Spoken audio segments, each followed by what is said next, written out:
Hello, fantastic fellow Earthlings. Welcome to the dispatch. I'm going to just go ahead and start with the space weather report as my dog comes in to tap near the microphone. Okay, so here's what we're looking at. We had a filament that I was telling y'all about yesterday. Check the Facebook for daily space weather updates. I'm going to do the update on video too, but I don't do the video every day. So go check out the Facebook page and you'll get a daily space weather report. But I was saying yesterday that we had a filament that was leading ahead of the trailing sunspot, and we actually had an eruption of the filament. We had a spike in solar wind earlier today. I don't know if I can go back any further, but yes, we had a spike in solar wind when the filament burst. It had a haloed CME, so we will be expecting more in the coming days. They have the KP index forecast in the red for Wednesday, so definitely be keeping a look at that. We have a spike in the interplanetary magnetic field that is being caused by this right here. This right here caused that spike in the interplanetary magnetic field. We now have to worry about this grouping right here because it is about to hit central heliographic longitude, and that means we are going to get a good connection, good magnetic connection. So definitely be on the lookout for that. There's not really a whole bunch else to report about the sun, though. There isn't a whole lot of activity. You can see we have a little bit of increased activity in the past 30 minutes or so, but it's still a very quiet star today. Very quiet star. Let's see. So I want to talk about a couple of things, and then I'm going to be leaving this video to go do a separate video on a third subject. But let's talk about something that I do not like, and that is the trade war with China. Everyone is on one side of this because there's only two sides to it apparently. One side or the other. The Republicans are saying, oh my goodness, it's so great. It's so great that Donald Trump is putting all these tariffs on Chinese goods. We're going to tax those Chinese. Problem is that tariffs are a tax on us. And since we do consume so many products that are Chinese, we're all actually being taxed right now. In addition to the fact that we are already losing 50 to 70% of our income, depending on which state you live in, to taxes. So now we have new taxes. More taxes. Everything's more expensive. Cars shot up in the past year. And tariffs are just in general a really bad idea. Like, the only time it's a good idea is if it is being used as leverage to attempt to get the other party to come to the table. But in the last 24 hours, China has announced that they are going to increase tariffs on us in retaliation for the threat of doubling tariffs on them, in retaliation for them backing out of some part of a trade agreement or something. And the problem with these trade wars is that there are no winners. That we will continue to do business with these countries that we put sanctions on, or tariffs on, not sanctions. And we're just going to keep going back and forth, taxing each other until none of us can afford each other's products. Now, I'm on the third side of this debate, which is why in the hell are we even doing business with China? This is a government that has killed millions of its own people. We have watched them literally run over a citizen with a tank within the last 30 years. They have a social credit score that they use. If you are not supportive enough of the government, they shut off your bank account. You will starve to death. They get rid of your passport. You can't travel. You can't travel within the country. You can't travel outside of the country. You can't own a house. You can't buy food. You die. And on top of that, they're also holding millions of people in concentration and re-education camps right now. there's only one regime that I can honestly say is worse than the Chinese regime, and that is the North Korean regime. Now, don't get me wrong, there are other regimes that are right up there with them, but those are Islamofascist regimes like Iran and Saudi Arabia. But China, it is the second worst government on earth, only losing out to North Korea. And for some reason, the United States is doing business with them. And I can understand, like, oh, free trade. Yeah, we should allow people to trade with China. And I guess I agree with that. You should be able to trade with China if you want to. But we have a very serious moral issue in our society if we think it's okay to trade with China. Just because they're cheap products is not a moral justification for why we are looking away from this totalitarian regime that terrorizes its own people, that murders by the millions, and currently has millions in concentration. It's wild to me. It's wild to me that people are even justifying that we trade with China. But it's even wilder to me that people are only on one side or the other of this debate, when the real question should be, why are we even involved with China at all? It's kind of like the gay marriage argument. Is one side says the government shouldn't allow gay people to be married, the other side says that the government should allow everyone to be married, and the correct argument is, why is the government involved in marriage?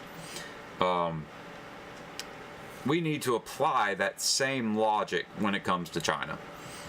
You should be allowed to trade with China if you want to. The government shouldn't be allowed to stop you. But we have to come to some kind of moral agreement about what kind of governments that we are willing to work with. And I know that a lot of people would give the argument, like the free market argument, that if you're not doing business with their government, you're doing business with their businesses. And the problem with China is that their businesses work for the government. They are part of the government. They don't function the way that we do. There was a really interesting Joe Rogan interview with a guy named Metzel. I very much suggest going and checking out that interview. I think it was like 2.5, 3 hours long. But he was bringing up how the way that we approach economics and our business strategies, our culture when it comes to business, is so wildly different than the business culture of China, where if the United States has a company that's looking to build some kind of infrastructure in Western Africa or East Africa, and we are competing with a Chinese company for that contract, the American company has a minimum expectation of capital gain, where after a certain point the costs the benefits no longer outweigh the costs, and an American company will no longer do that business contract because it's not feasible, it's not fiscally responsible, and it doesn't grow economy to make the decision and to continue with that contract. Now, a Chinese business will be in the exact same situation, but instead of saying, well, it would be fiscally irresponsible to continue in this contract, so we're going to stop, they'll ask themselves, is going forward in this fiscally irresponsible contract beneficial to the state? Is it beneficial to the state to have my company's asset in this country? It's a completely different way of looking at business, and we are going to have to change the way that we look at trade when it comes to communist countries, because they are not like us. It is a completely different culture. It is not a free market. The government is the market. There are no independent companies in communist regimes. Now, for something that I do like, you can't legally go to Colorado, to Denver, and walk up to a cop and throw some psilocybin in your mouth. You can't do that. It's still illegal. It has been decriminalized, though. Magic mushrooms have been decriminalized in Denver, Colorado, and I very much like this. I very much like it. We as a culture are going to have to come to terms with the fact that psychotropic drugs are psychedelic drugs. Psychedelic drugs are of great benefit to humans, toward our spiritual development, our psychological development. We actually kind of need-ish to trip. There are ways to be a great person without doing drugs, absolutely, of course, I'm not arguing that at all. But psychedelics like psilocybin or DMT are psychologically revolutionary. And for people who do not naturally have the will or the understanding to put themselves on a prolific course, can be put on that prolific course by the transformation of the mind that occurs on psychedelic drugs. And when I say this, let's take an example like PTSD. There have been several studies done on veterans with PTSD when it comes to LSD, psilocybin, and DMT. LSD not quite as effective at the transformation thing, though people do transform on LSD. LSD is a very intense hallucinogen, and it doesn't necessarily stick when you learn things during that hallucination. Now, psilocybin is a much less intense hallucinogen. Now, keep in mind, I haven't done these, but psilocybin is a milder hallucinogen. You are more capable of keeping your thoughts where they need to be. The problem with LSD is that it basically activates your entire brain and breaks down the structures between these or breaks down the walls between the structures of your brain, and that doesn't really help you when you're trying to learn something from your experience. You're just tripping out. Whereas psilocybin, it activates those sections of your brain, but it doesn't tear down the barriers between the systems in your brain. So you're still able to think logically, and it's the same thing with DMT. DMT is an intense hallucinogen. It is. Your brain is 120% overclocked. But at the same time, your system barriers are still in place. So you're able to comprehend what you're seeing, you're able to store it, you're able to use it in a long-term goal to better your life. And the psilocybin and DMT studies that have been done on PTSD veterans have shown some amazing results. Absolutely amazing results when it comes to helping people deal with their trauma and get past it. Absolutely amazing results. So I am very, very, very happy to hear that that the people of Denver, Colorado are scientifically literate and capable of understanding that at the very least, if we aren't going to legalize this psychologically revolutionary drug that possibly millions of people could benefit from taking, at the very least we're going to stop throwing people in jail for it.